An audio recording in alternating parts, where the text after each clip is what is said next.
le mani loka sathar kan dropa AVBT a chenin RVBT nga tinge ti lo ten tia RVBT ka ke jon dik adik in ka shelawa adik zok thawa ma se benga arik ta na dik lo ni chu kan dropa hey nili ani to 42k views oma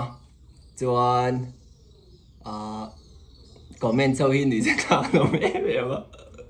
mi à là sẽ thiếu lo đấy à trên cho đánh lồm lo lẽ anh đi chú cái hành chia thật đó nên đi comment chi đặt này đâu nghe cái máy anh hey hi ra mà nè là producer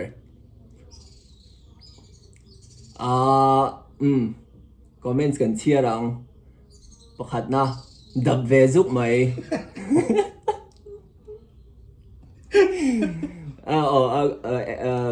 positive po hi tam thawa mà rồi chú anh thì tha có đi cần chia na sân lâu về ô hay kéo chú ok cái đàn phun thang rượu để chú bơi lâu à hậu anh là lúc tụi con nhớ chi các bạn rồi hậu anh chi cả cái bể xây sản vàng nghe mỗi cái tì về lém lâu tì té này sẽ tiệm mấy chiếc để chúng anh gì ngày đàn cần sẽ sim hi chọc khóc mấy trong thời tấm tắc tiền tuần lạc anh nhị na lai tiền tuần tì về bốc trên nên lâu không về ha chú chia thật dễ lắm chua bùa là tí trong khán hít tắc tắc thấy tốt thôi là nhỉ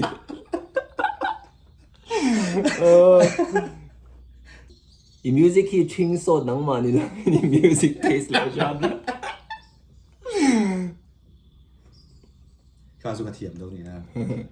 chỉ đi từ bể xây Apollo về thấy con mấy là sao chút tin lâu xe à hổ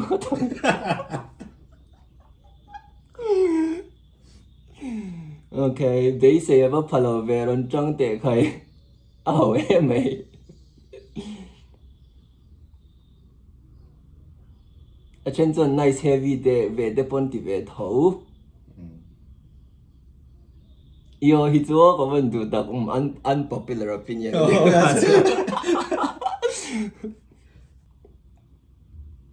Chăm ngày hi chăm tấm mà ngày thao con ngom lo. Tí tè. Genie fans ru gọi cái ni mà se hay chúa chinh vị bể thôi. được tốt mẹ anh nói chứ à vẫn là em em tốt chia này đây mix review nó ije sa ka luang liam ti te melody de ron ti chuak le zok la man pha ve mi lo mai la thu ho ta kan kan kom thlang pa thin rim au vak ne ka lam liam lo cái tiang về kha reception kan don chu ni a he la hi AVBT ti point thla sun nom ri to ni AVBT hi kan ti tlang I experimental la I music band pa ngai nen kan han tia khatiang mil tur kha kan han tia funk lampang anita I satire lampang khanin ga han phua ve china I experiment ve kania chuanin comment sam tak kan don hoa hianin atanga chiang chu hei keima hi ka kalkal hian ka kal ve a I fans te po ka nei ve chawa mai ro chu kalo personal reasons tam tak wangin mi hi ka connect tam bak lo a chu wang chuanin I le pakhada chuanin keima hi I ama ang hang tui na hi asang to lo passion kha asang to lo ni chu kan tlei ro lai te kan tlang wal chua lai te anga I tui bur ani tin katianga lu chil ang kha kan to lo tu na chuanin tianga wang te po chuan chu tiang reason sang wang chuanin thil sang kan han dap ko la thil sang te han ti ko la amai ro chu fans te thu soi he comment section ate le IG lam di ama te po tam tang miron thona I an du ber ni ga she chu i ama lama ka kal phung dan chin ka ti ang bar fest ang type flow ang chi de kha an du le ning ka shia chu wa zong kan pe ang next ron drop ang khati ang kha in low end on ya wordplay te flow te ka ti ang kha in du ni chuan in kan ti liang chuan in hemi bi ka hi chuan in i ke ma ngai ta na chuan in okay kan han record ta AVBT kangai tha kan release ma pon kangai tha hei chu ko on ne point me lo mong yo ke ma lo mong yo tin na chu ka nei thaw ma se a music hin nal ka ti e mewa to mi wang chuan le mi dang hem mi lo phur pui ve box ya I chu wang chuan kan han ti chuak ve roi ania enge an don son dan mi puinan lo don son dan tur po ha ka chiang chia lo wa tu na po hian ti hian mix bok ta ni review hi chuan in la hit tak chu ni don lo ti chu hriat chian sa ti ra tang khan chan chu kal phung atang khanin kal phung pa ngai dang dei anita hi chu experimental thil anita chuan in a music lampang bi ka hian in han sei fia re re teng ti kan tum dan vel le kal phung nia atira ka chuan in lema hei tu lai traditional ti meang lutuk lawa kal kha kan soilok thum thima le kan soi menga hei ti meang album chungchang te po tian kan soi ve to ta tianga te po khan in engtin nge album hi kan buai puyang a direction heng te kan la kang ti kha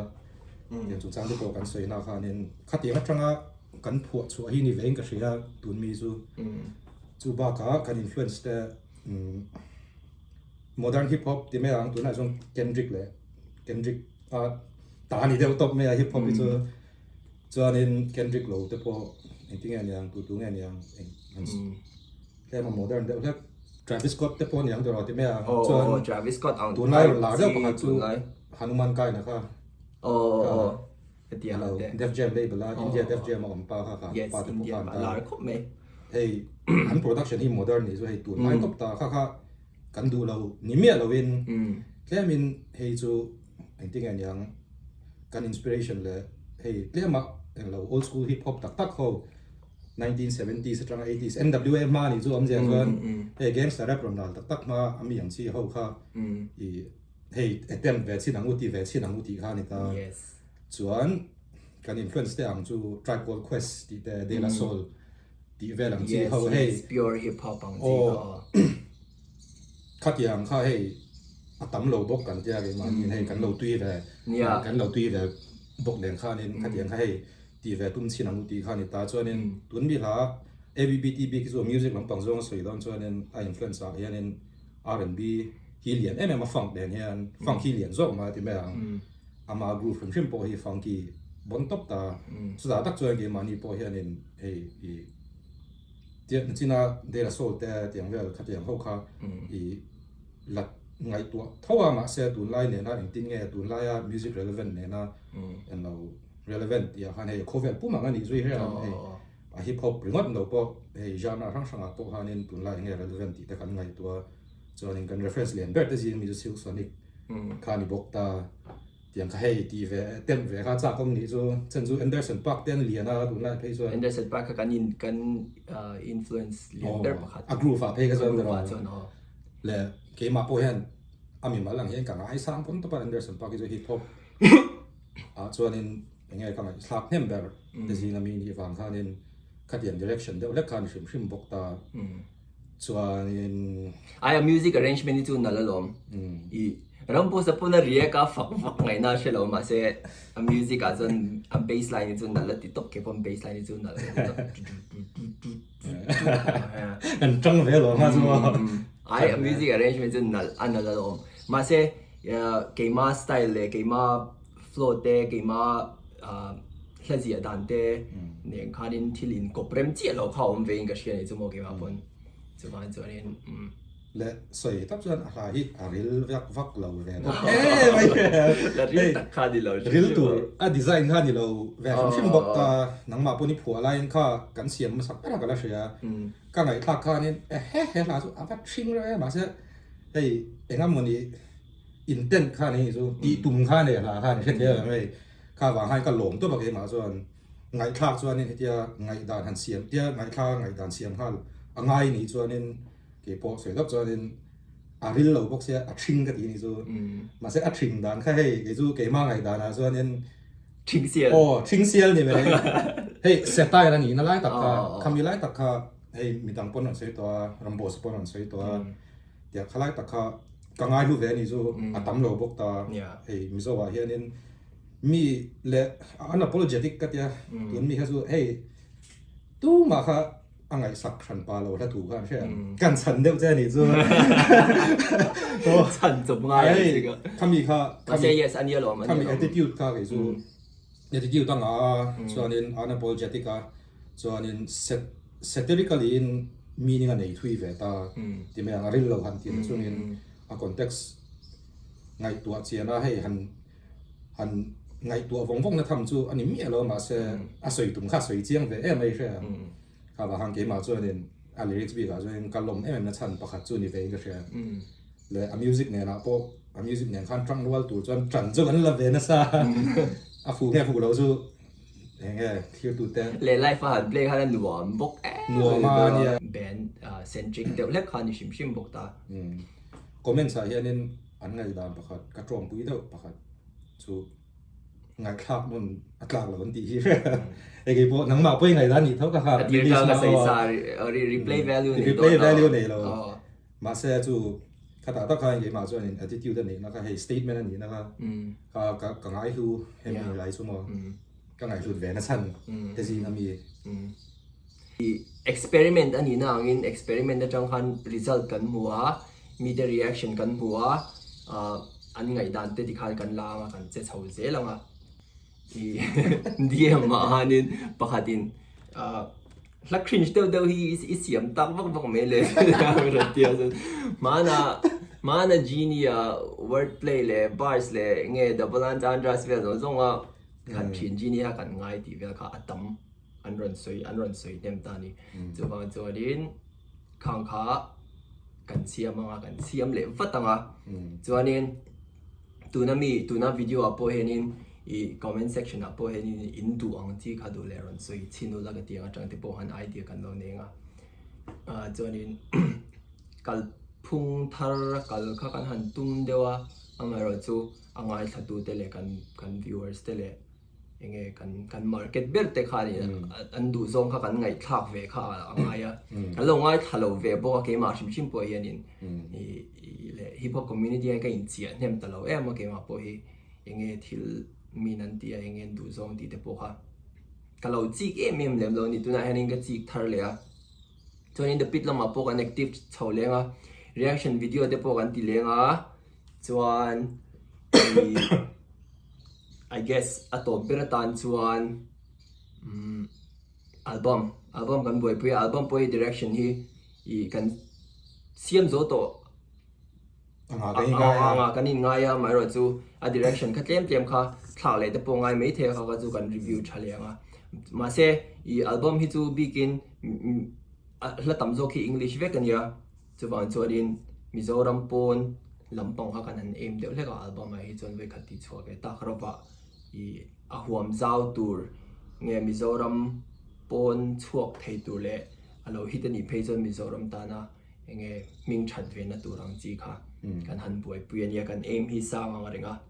amai ro chu kan phalo mai thei boka ma se again experiment ve kan ya kan ti chho ze langa a hi chho tu turanga yang bak sai tu nem kan ngai poi mo reng ani in comments te kan share kan ke mani pon kan in sun na sa nang mani du kha kan ngai lu o varania chu wang join chu ke mani pon athar pakhat mo veina po kha nin kan siam nga la kan siam lo zo ka hemi video chu nu reactions kana mu kha nin enge a creative li chuanin care lo mai la ti me ang hey tlang da win soi dai la creative li chuan care lo mai la nang mani nom lo chuanin hey genie te hey ke mani te pon ya ti me ang kan thil ti tu la hi ni chu engma om zia nei tak chuang lo chu wang chuanin enge track pathum vel mi kan siam man ka emi nu tang hian voi ni che ka lai mu khom bok ta tiếng kha đi mà kan lang ha chai char ti kha soi ve le du thim phim yes kan han ti ze langa aron hit chho to via wang next to yes chu ni ro se tu na tan chon comment section ngai ngai dan in lo soyanga chuanin i next video reaction na ni mo music video ni mo po ni se karon drop le thoi karon active to via wang no chang reng don nia